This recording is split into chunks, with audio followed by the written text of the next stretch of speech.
Hi everyone, welcome back to another episode of Editing 24/7. In this video, we will be learning how you can skip Picsart login. In order to skip Picsart login, first of all, open your Picsart application on your mobile device.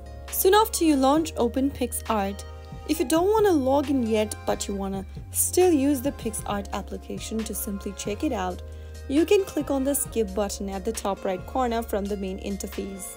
Right after you do that, you can now go ahead and use Picsart and still start editing. This method will help you use Picsart as a guest, and you can use basic features without logging in. But keep in mind that using Picsart as a guest may limit access to certain features, such as saving the project to the cloud, using premium tools, or accessing community features. So that is how you can easily skip login from Picsart application. I hope the tutorial was helpful to you.